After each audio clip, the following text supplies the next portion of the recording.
All right, here we are. We are the Varsity Voices, and we appreciate you listening. And wherever you're listening from, make sure you subscribe, follow, like us, and continue to listen because we appreciate all of our listeners, Dan, and all of the ones who are following us, over the course of our different episodes. We are in our, I guess you'd say we're in our second season, right, Dan? Would this be? I guess it would be. Yeah. Yeah. A new year. So New yeah, year, the season. very beginning of our second season. Yeah. So we, in our first season, we primarily did a lot of interviews of some of the head coaches, and then we got right into the season and we did a lot of the predictions. We did a lot of the follow up on some of the games. We did our live episodes. And all of that went really well, in my opinion. And now we're focused between now and say I don't know, maybe the June timeframe on some of the different topics that are top of mind and of importance, not only to the Chicago Catholic League but to Illinois high school sports and football specifically, right? Yeah, there's a lot of issues that pop up during the year, and as I've said before, all these sports, these high school sports, be it because of travel or attention or focus on them, they have all become kind of 365 days a year. They are year round, and there's always issues to talk about. There's issues outside of the games that affect the games, affect how the seasons go, the conferences, scheduling, all that are worth talking about. So, we felt like it's a good idea to kind of maybe take a couple deeper dives into some of these issues that get some mention, might make a newspaper article now and then, but it's good to dive down and debate and talk about a little bit and see what we can come up with to make everything perfect, Joe. Our goal is to just make it perfect. And we have the answers to everything. Everything. We do. It's amazing how, Yes. two guys talking on a podcast can have the answers to everything. Right. And one of the topics that keeps coming up, and it hasn't gone away yet, is the playoffs, right?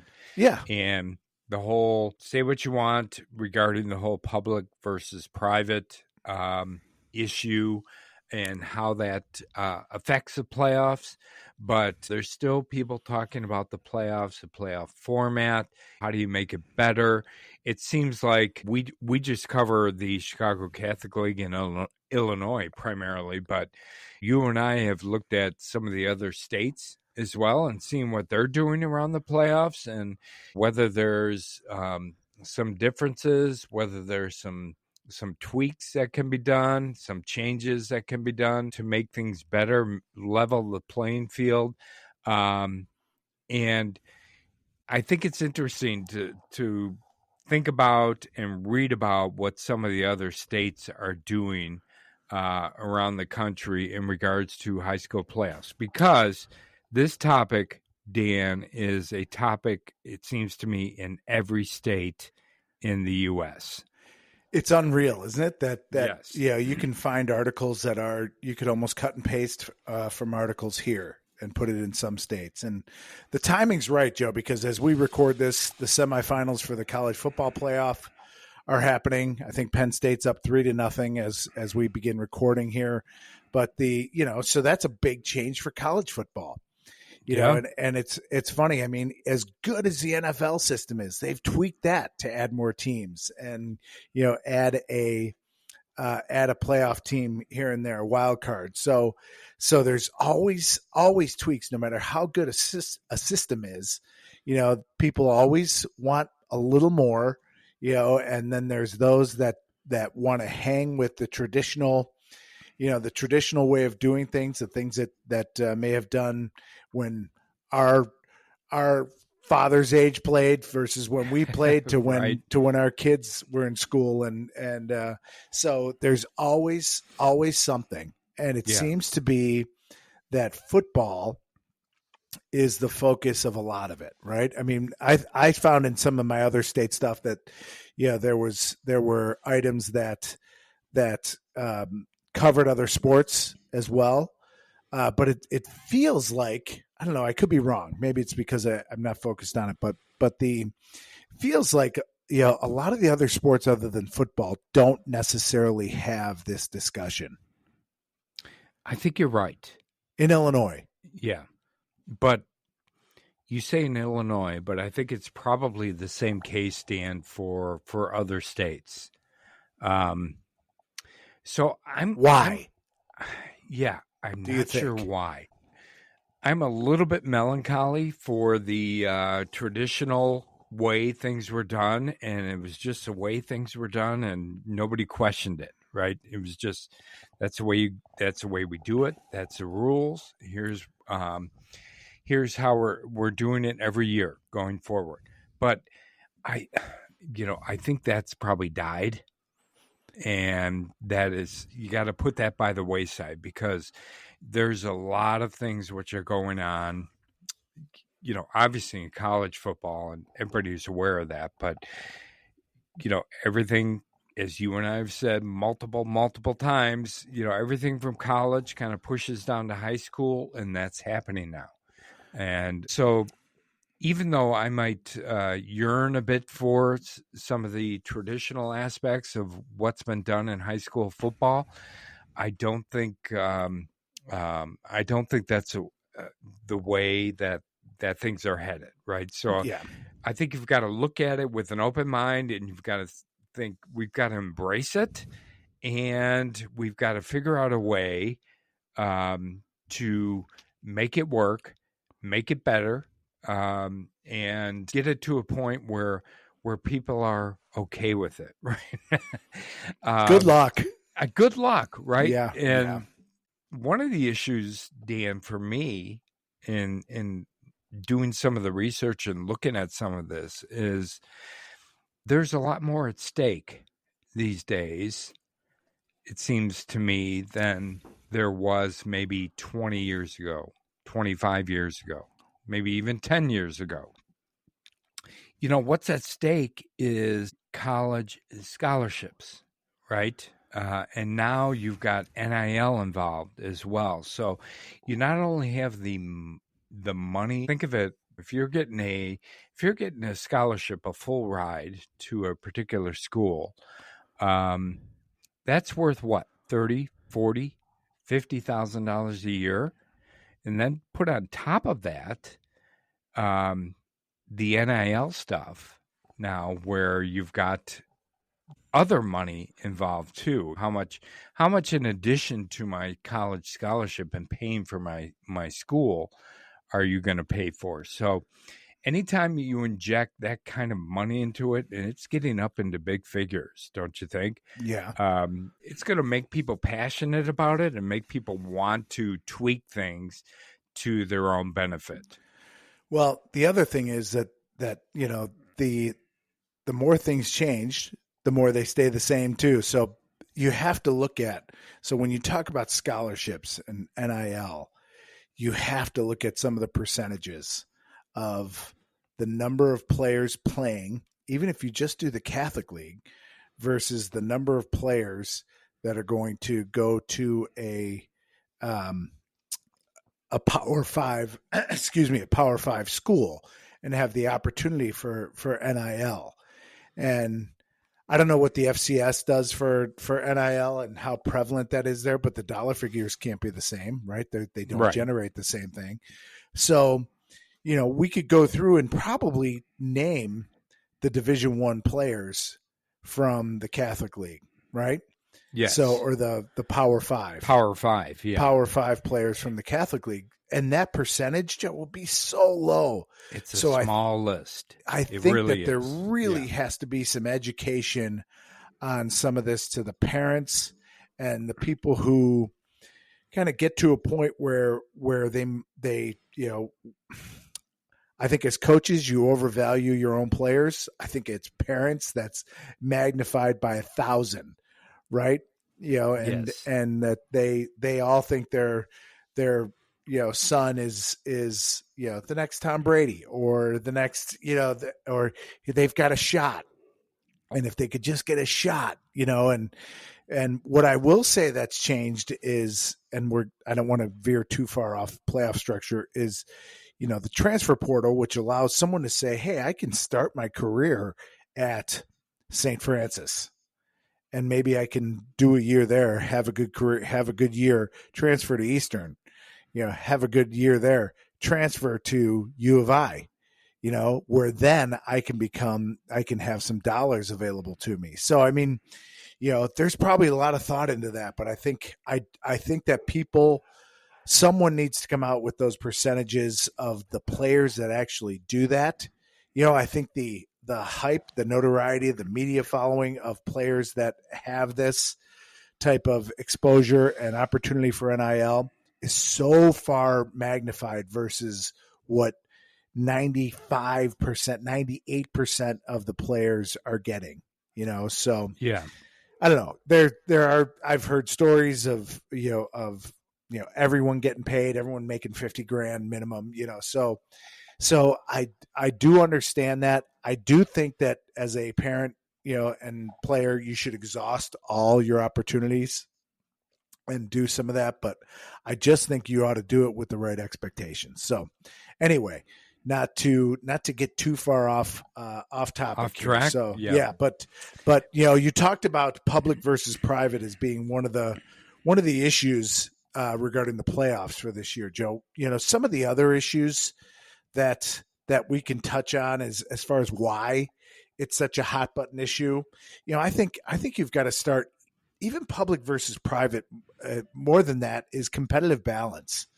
And I think people want to see better football games at the right times, and I'll take 3A as an example, that you had Byron and Montini, maybe the best game in the playoffs that we followed anyway, right. that was a quarterfinal game, and it was an unbelievable game that everyone kind of said, well, this feels like a state championship matchup even before it happened, so to find that competitive balance, and then no one was really competitive with Montini after that.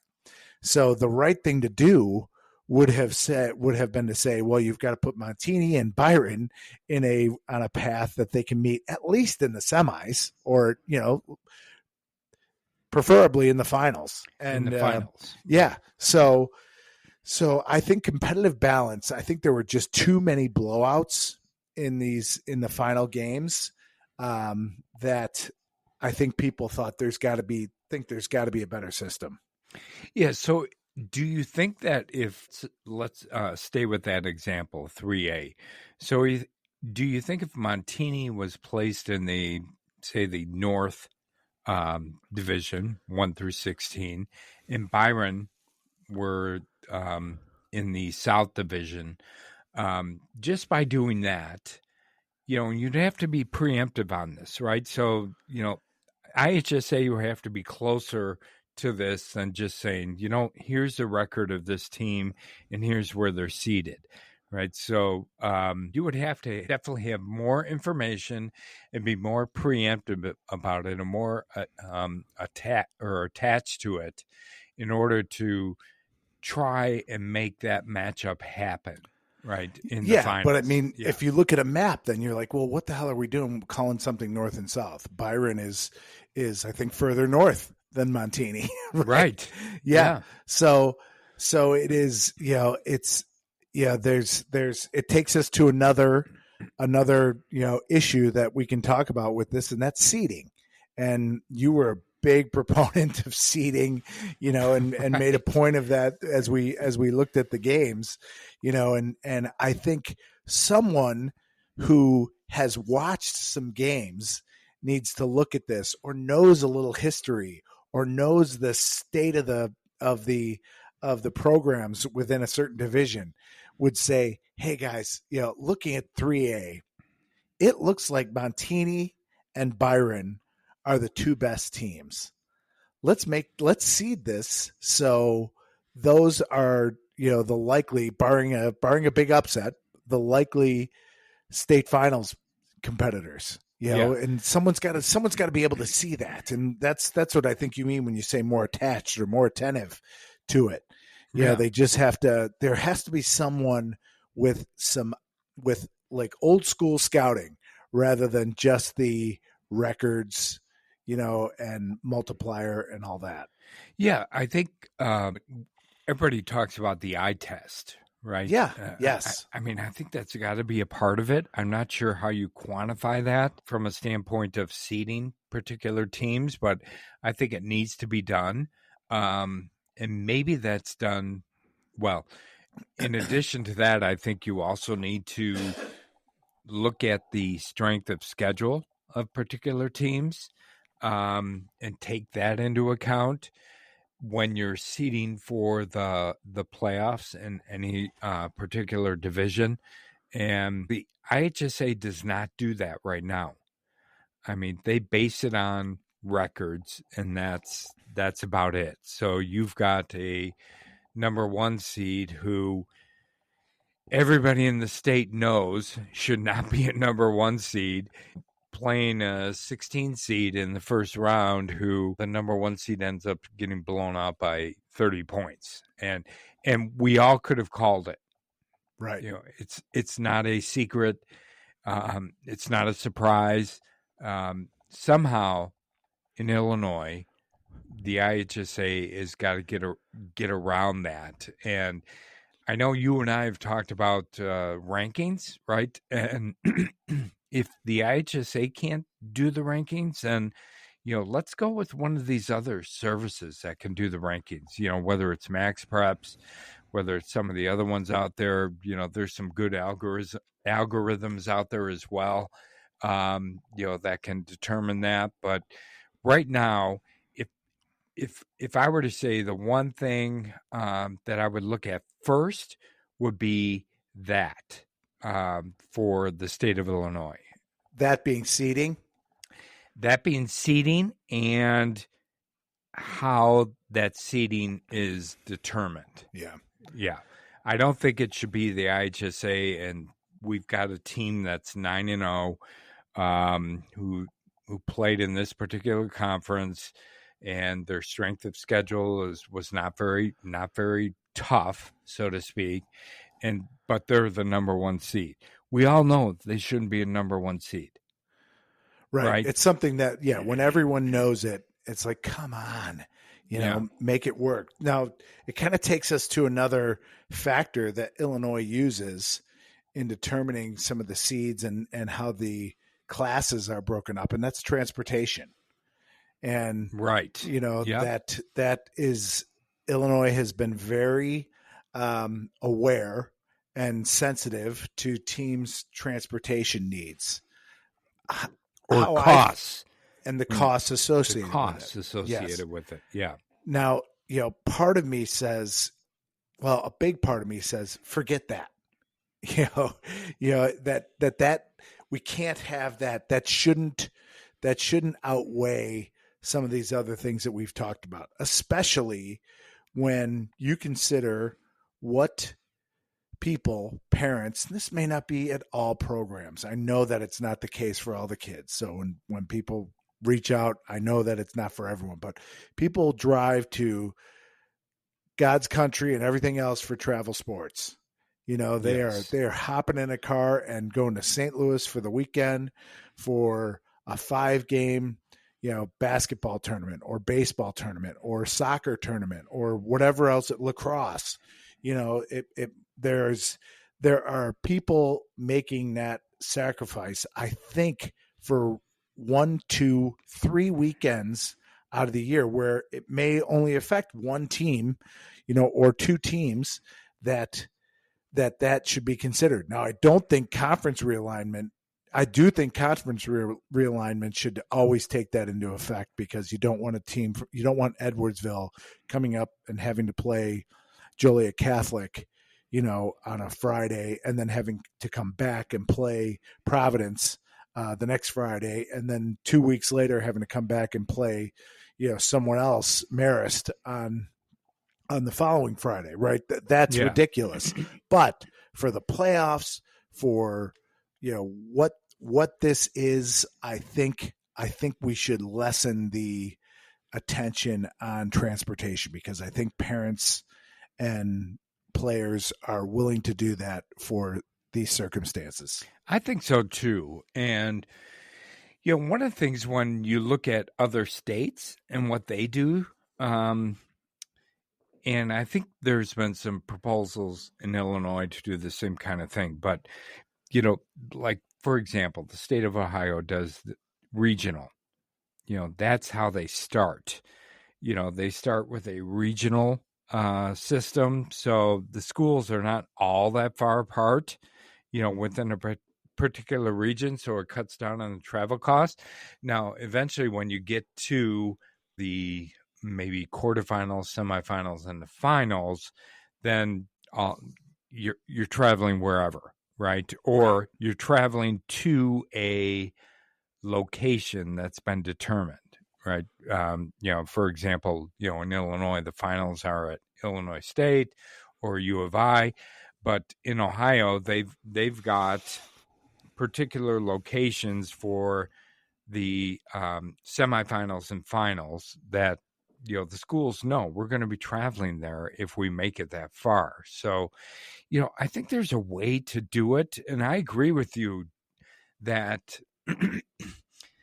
I'm not sure, how high up on my list of priorities that should be a determining factor, right? So yeah. I mean, it's to me, it has too much weight, and I think there may be certain times gas prices and thinking about buses and that sort of thing that where that's a factor, and different schools. But man, I think you are kind of putting the cart before the horse there. I think if you talk to parents, athletic directors, they'd say, yeah, for a chance to play in a let's say second round game, we're willing to travel that one Friday or Saturday a month, right, or for however long the playoffs last. Yeah. So if you were to, one of the things that's being talked about within the state of Illinois is the whole seeding process, and I think classes 6A through 8A, maybe it's only 7A and 8A, they seed 1 through 32. Versus the other classes, which seed 1 through 16. Do you think seeding 1 through 32, there's a lot of people who are proponents of this and say it fixes a lot of stuff. How much of a difference do you actually think that makes? I think it would make a difference. Do you? Think, okay. Yeah, I do. I do. I think, I don't know. I haven't examined it too closely, but I just think that, in that case, going back to our example in 3A, I think that way you could say, all right, Montini and, Byron, we want to make sure they are on opposite sides of the bracket, or, if let's say it's not Montini, or let's say it's not Byron, let's say it is Mount Zion, who they play, who DePaul Prep played in the finals, but let's say it's a school in Decatur, let's make sure that these two teams look like the best teams. Let's make sure that in a 1 to 32, they come out, with the likelihood of being in the finals. Yeah. I think you can do that with 32 teams. I think it's easier in 7A and 8A because the cluster of schools, but I mean, you've got in 6A, you've got East St. Louis, right? And so, and look where they're at. And you've got Rochester in 4A, 5A on any given year, or in Sacred Heart Griffin. And so I think that it probably makes sense. And you could probably argue that that's not that much different than what they're doing in Ohio with the regional, setup. Right. But I still think that a 1 to 32 would help with that, going back to our first point with competitive balance.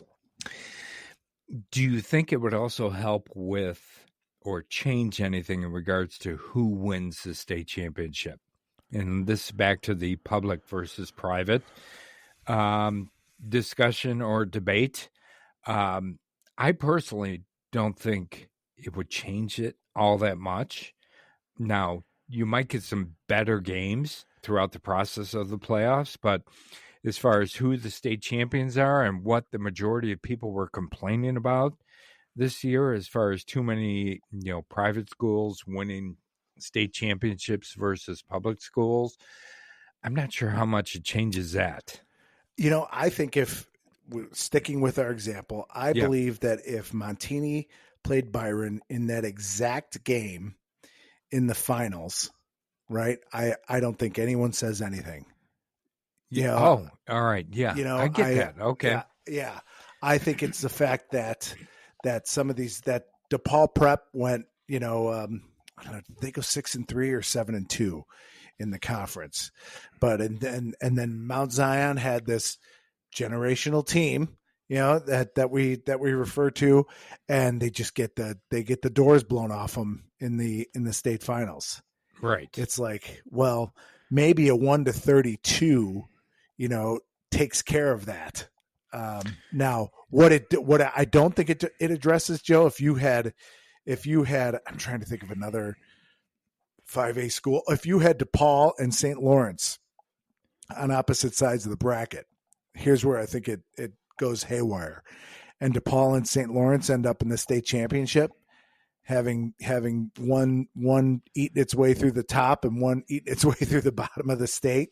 Then I think you probably still have people upset. Yeah.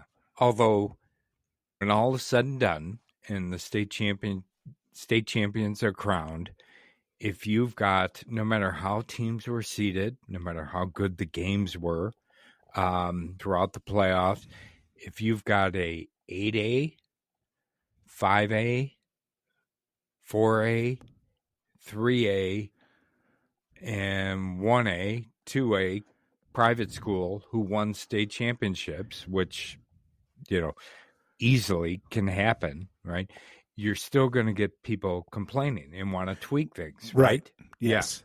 Yeah. Yep. So, yeah, it goes back to my, not argument, but back to my comment in one of our previous episodes that I feel like no matter how you tweak things and how often you tweak things, you're just not going to change things all that much, as far as if you look at who is going to win state championships. So you might find yourself with all Catholic League teams in right. Some of these, and people would lose their minds. But if they're the best teams, you don't necessarily have a leg to stand on. And that's what I was talking about, that, we're talking about playoff structure here, but the, all the outside forces that affect that are also topics for discussion. Yeah, they are. And we're going to discuss those, Dan, as we go forward. And we can talk about recruiting. We can talk about transferring. We can talk about all sorts of other topics and how that weighs into this as well. So I think it's hard to just talk about playoff structure and what you might do to change things just from that aspect, and think that things are going to change going forward. So when we talk about leveling the playing field, it's more than just, in my opinion, more than just, tweaking the playoff structure, multiplying certain particular schools so they got to play up a class or division, whatever you want to call it. It's more than that. So if the goal is really to level the playing field, then a lot more has got to be done than just, say, for example, seeding, and then possibly reseeding right in the middle of the playoffs or something like that. I just don't think that's going to change all that much the percentage of private schools that win state championships versus public schools. I think competitive balance fights against public versus private, right? In our issues here. Yeah. So if you really enjoy competitive balance, listen to our podcast and Friday Night Blitz, because you'll get a lot of competitive balance. You'll get Right. more than you asked for, and and so I think those two things fight against one another.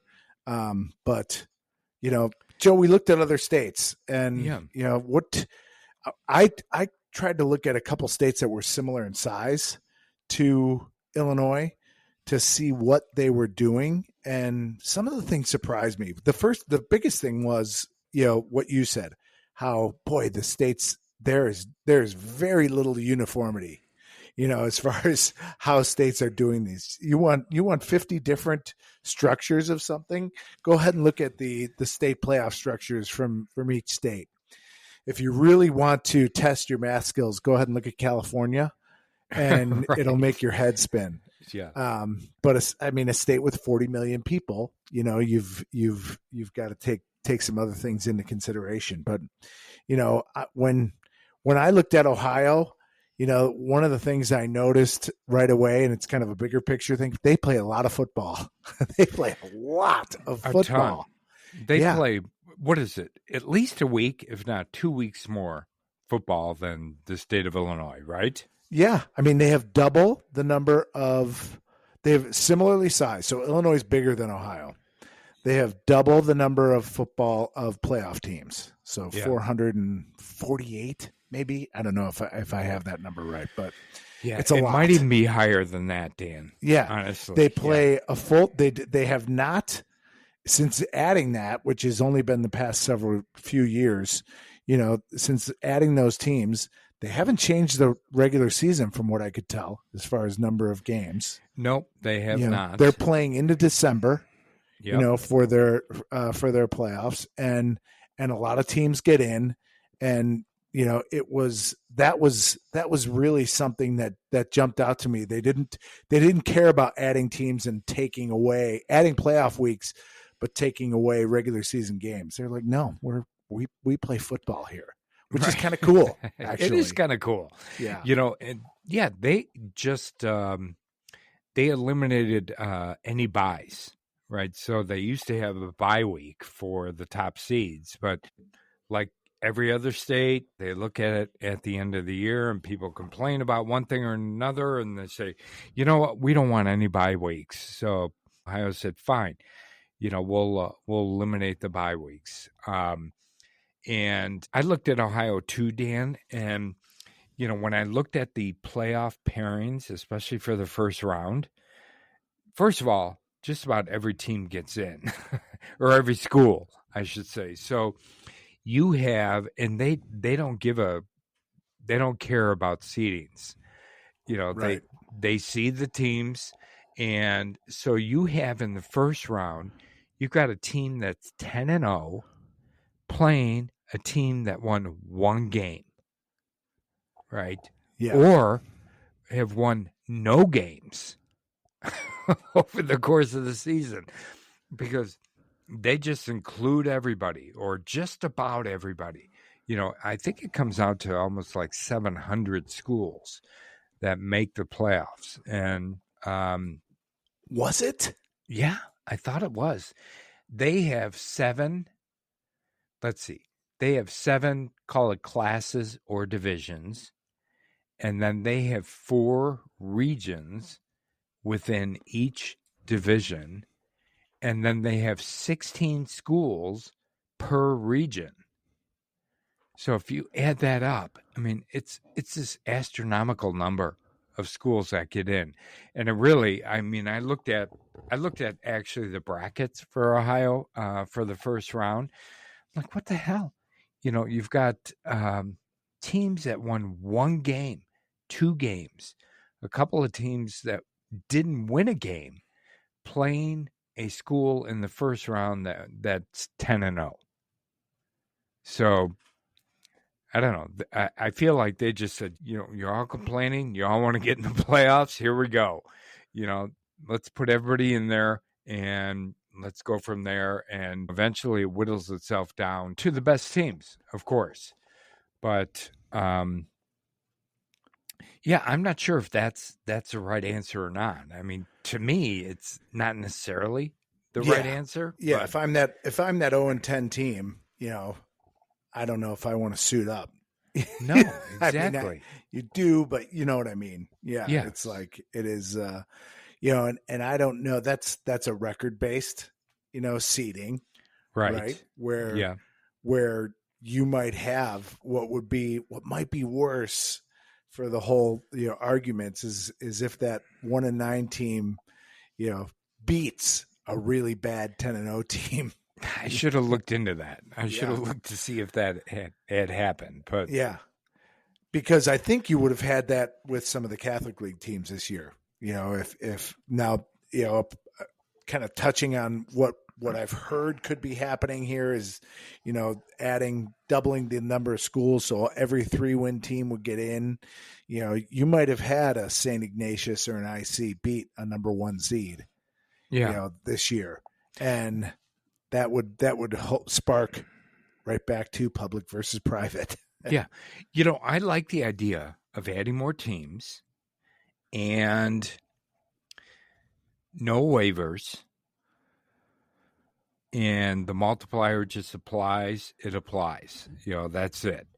So I would like to see them do that. And you and I have talked about this a couple of times, maybe in conjunction with that, create the Super League or the Champions League as well. Yeah. And if some team does not want to be a part of that, then, go down to the next one, go down to the next one, go down to the next one, to create that Champions League. I don't know. I kind of like that approach. I do like the idea of adding, having 3-win teams be in it. That's almost strictly for our purposes. Right. Because we know that our 3 and 6 teams are good, and I think that if you did that plus a Champions League, where I'll push back on you a little bit is I don't think you should be able to say no. Oh, really? I think if you're 1-8, you are in. Yeah. The only problem I have with that, Dan, is before you say it, big ass trophy. I know you're good. Big ass trophy, big ass cup, whatever you want to call it. Yeah. I just don't think, I think there's going to be some schools who want to say, you know what? I want to win the 5A state championship. I don't want to be in your Champions League and end up 4th. Yeah. Yeah. I don't care how big my freaking trophy is. Right. I want to win a state championship, and so do my kids. I don't know, but if you think about it like an Elite 8 from back in the day in basketball, just to make that was an accomplishment. You got a big trophy, and it's front and center in trophy cases. I think it was still by division, though, right?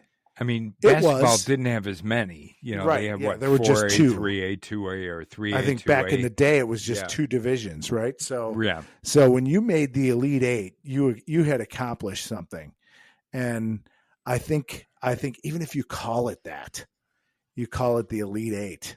So we made that. We celebrate it.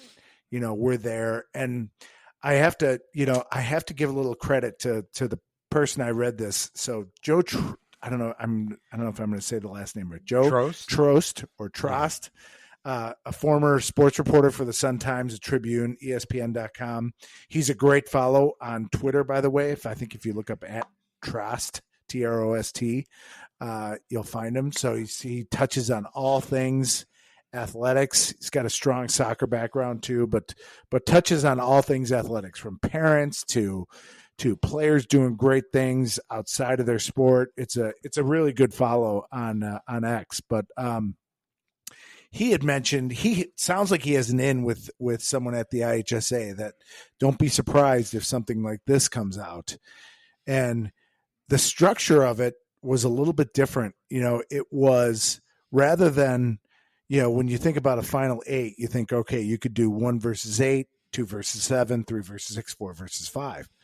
Well, and that's a 4-week tournament. and you could just give them a bye, which I don't love either, and it's kind of hard to avoid that with this structure with 8 teams. But how apparently it could be structured was that you would take seed 1, 3, 6, and 8.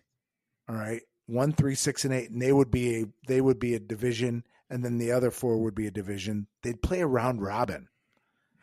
So week 1 would be that 1 versus 8, and so that until they get to a Final Four, once both divisions had 4 2-win teams or 2-win teams, then those would be your Final Four. Then it's just semifinals and finals, right? So what you would get out of that is some really cool matchups, and you would see not only Loyola play York, you would also see Loyola play Nazareth, or Loyola play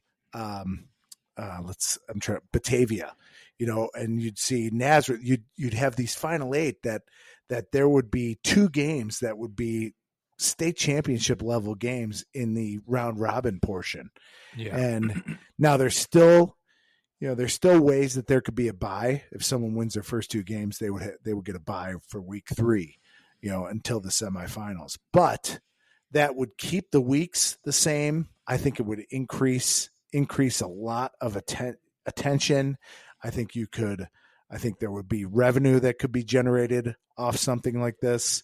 And I think you could do that in addition to then with the rest of the 8 classes, letting the 3-win teams in. You would have a lot of participation at that point, and you would eliminate some of those teams that go through cycles where they are traditional, where they are a powerhouse for 6, 7, 8 years. Yeah. So the only thing I would say about that is, I just feel like there would be teams, like if you made them be a part of the Champions League is that what you called it? The Elite 8. I'm going to change it right now to the Elite 8. Yeah. Elite 8. If you made them be a part of that, and they're a 4A or 5A team, and then they play an 8A team and get their butts kicked game 1, that particular school is going to complain. I think they're going to say, you know what, this doesn't work for us. We're a good team, but we have half the number of kids in our program, kids at our school, than that this particular school has. Say it's an 8A school, and even though we play great football and we probably would have won our state championship at our particular class, we don't like this because now we go home with nothing. All right, let me give you the counter argument here. All right, good. So St. Francis versus Loyola. So okay, that is a 5A versus an 8A. St. Francis has 35 guys on their varsity team. Yeah. And what did they do at Loyola this year? They beat them. Yeah. Right? I mean, so you'd have some of those, I think, in this, and you wouldn't necessarily, yes. Is it going to be perfect? I doubt it. No, but it won't. Yeah. And I think that's what you and I are talking about, Dan. When it really comes down to it, the undercurrent of all the different options and things that we talk about is, no matter what you do, it's not going to be perfect. For example, the Champions League, Elite 8. Elite 8, I'm sorry, right, Elite 8, it could end up being 8 private schools easily, yeah. I think. Yeah, but then you would have a lot more happy people in classes 1 through 8, 1 through 8A. You mean that aren't playing as part of the Elite 8? Yeah, get those. Yeah. If that is what some of those public schools are yelling about. it's to me, it's better than a private public split in the playoffs, where essentially the Catholic League and 12 other schools, get together and they have a conference tournament. That is a way to take care of that without splitting public and private. What about, since you brought it up, what about if you split them up, had a public, had a public playoffs and had a private school playoffs, and the winners of each of those would play in the state championship game? We're back to the Prep Bowl. Yes. 1933. Exactly. Yes. You get 100,000 people there. And what about that? No? You don't like it? I'm not saying I don't like it. I do kind of like it. I don't know. I mean, are there enough private schools where there's 8 classes in Illinois.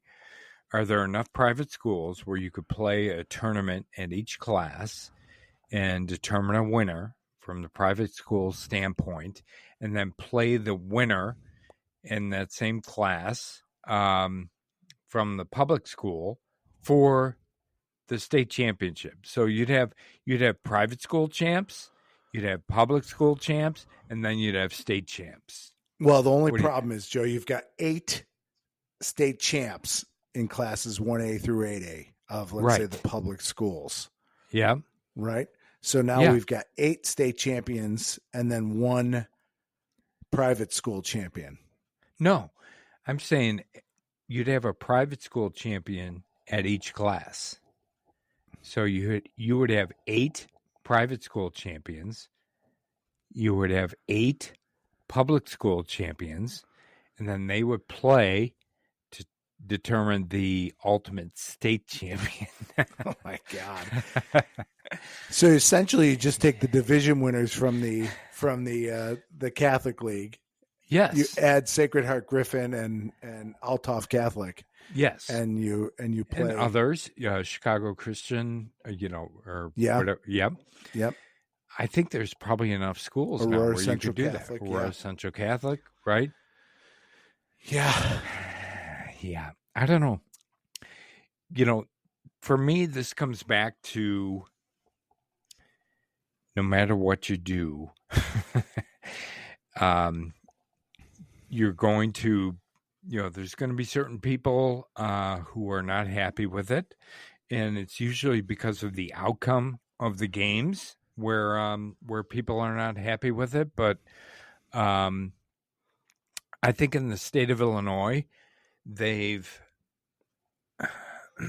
I do think they need to do some tweaks, but I think they're fairly close to making it as competitive and as even as they can. From my perspective, Dan, I think they need to eliminate the waiver and just multiply the Catholic schools accordingly. And for me, that would be the first tweak I would make. And maybe create your Elite 8 too, or Elite 12. Yeah. I'm thinking about college football playoffs now. Yeah. It's part yeah. of what's driving the discussion, and be interested to see what the ratings are for Notre Dame, Penn State tonight on a Thursday night. I bet they're huge. They got to be huge. Yeah. So are you watching? Do you have any idea what the score that is? It was 10-0 Penn State last time. Really? Last time I had it on. So I picked Notre Dame. And by the way, Dan, Pat Coogan, a Marist alum, playing for Notre Dame, very highlighted guy, And there is a player for Penn State who went to St. Francis, who I don't know how much he plays, but his name is, and we got to call him out too. Hold on. Oh gosh, I had the name here, but I think you sent it to me. Tyler Dzansky, who's on Penn State. He's a St. Francis grad.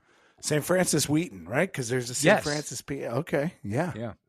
So good two for guys. them. Congrats. Yeah, congrats. But you're right. I'm sure the ratings for that are through the roof. And I think if you're talking about high school football and the playoffs, I think some tweaks to what they do in the state of Illinois would maybe increase the ratings as well. Your Elite 8 or Elite 12 proposal, I think for sure, the ratings for those games, and we can't ignore that. We can't ignore ratings. We can't ignore revenue. Yeah. I think those would be through the roof too. I do, compared to what they have now, and I think they get pretty good TV ratings. I think they draw better crowds depending on where you put them. So I think that would be a big deal too. It is, it's. I think the one tweak I would make, Joe, would be if I would do my Elite 8. Okay. So we can call it Dan's Elite 8. Dan's Elite 8. Delete 8. Delete. Varsity Voices Elite 8. Ooh, maybe it's something we could put together. I like that. We'll sponsor it. Yes. Yeah. But I think that, and I've said this before, Illinois wouldn't be the first state to do this. There's a state, I don't know if it's Pennsylvania or California. One of the ones I looked at is using max preps to help determine seeding. Okay. And I believe I like their algorithm. I like what it's generated. If you look at it today, if you're listening and you look at it today, it's a little skewed because of the Prep Bowl and those teams have played more games. So that adds value. But I think using that to determine seedings within the classes would go a long way for competitive balance. And I think that I think it would help. I also think it would help with public and private because I think you would have some of those Montini Byron style games in the state championship between public and private. And because those power rankings that they do are so good. Yeah. That's what I would change. Too. Yeah. I think you're spot on. They already are affiliated with one another. They already have said, yes, max preps is a thing. IHSA has said, yes, we recognize max preps. We want you to give them your highlights. We want to get them to have your rosters, so there's already an affiliation there. I think they should go all in. I think you're right. I think they should go all in with max preps too, since they do all of that other stuff already, right?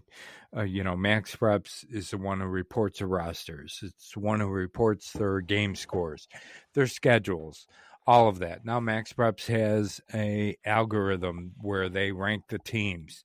Go all in, and IHSA can, take a step back from that perspective and let it happen. Yeah, it's off our plate. Yes. And you know what we know. Joe Public, what we know before the playoffs are set. Once we determine the size of the schools using the multiplier and the enrollment for public schools, you're going to know what we know, and these are going to be the pairings. It makes for a less exciting pairing show. but right. it wouldn't for those people who don't follow max preps. There'd be some work to do figuring out all that if you were anyone other than Susie, right? So some of that stuff would be changed, but I think in the long run, I think it's better for the sport. Yeah, I think so too. And do you think from a enrollment standpoint, that should still be what is the barometer for what division teams or class that teams end up in the state of Illinois? Or do you think there's a better approach to that? We both looked at Ohio pretty closely, and wow, when you start to look at what they take into consideration when they're determining what schools go where, I mean, they look at transfers, they examine your roster, they rate your players. They look at who's from in town versus out of town.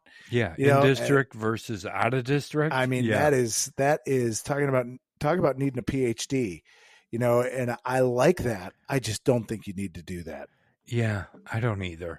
Even though I like it too, Dan, and I'm giving you credit for this because you said this a long time ago, maybe in one of our first few podcasts, where you talked about the enrollment in the program for each of the particular sports versus the school enrollment, right? And you said that should be taken into account. That even though a school might have 2,000 kids, if they've got only 75 kids in their entire football program, why should they be 8A or 7A? And that's what Ohio does. Yeah. They base it on roster and they base it on tiers. And I kind of like that idea, but I do think you need a PhD in something, mathematics, analytics, whatever, to figure out what Ohio does. But somebody obviously has gotten a handle on it. Yeah. Well, I wish I could take credit for that, but that's what they do in the Catholic giving you League. Credit. I appreciate that. Yes. Yeah. But the Catholic League sets up their divisions that way. They look at enrollment, but they also look at how many players are in your football program total. Yeah. And that gets, I don't know how it's all factored. I think I said this earlier. I think there's some horse trading that goes on, with some of that determination of who's going to be in what division in the Catholic League. But they look at it, so, I mean, someone could do it, for sure, or a group of people. But, it's just another thing to throw on the pile. Yeah, it is. All right. So did we solve anything? Yes. We're going to use Max Preps. We're going to create the Delete 8. The Delete 8. I do like that name. It's catchy. Yeah, and we're deleting 8 teams from the rest of the pool. Right. Yeah. And we're going to multiply everybody. I don't care who you are. You are multiplied. No, we're going to, and then we're going to use Max Preps to determine the seedings. We're going to double. We're going to let 3 win teams in. I think that would do it. All right. I do. Yeah. We're going to play a crap ton of football, Joe. We're going to have 18 weeks football. Right, exactly. It's going through the end of December. Yes. So instead of Thanksgiving weekend, it's going to be Christmas weekend where we'll finish up finally. Yes. Yeah. Yep. Yeah. Yep. Okay. All right. Well, I think I'll let the IHSA know. Okay. We've got some good ideas. Send them this episode. I will. I'll send them this episode. I'll tag them. We'll put it in the archives of the IHSA. See what they say, right? But as we mentioned earlier, Dan, this is just one this is just one factor of, high school football and the way things are changing right now and changing very quickly. And, you and I in future episodes are going to cover, some of the other things which are changing very quickly. Yes. Transfers. Let's talk about NLI as well. Whew. NIL. Yeah. NIL. Nilly, as I saw today. NIL. We'll talk about NIL as well. So, some of these things which are, top of mind, top of conversation lately within high school football, not going away.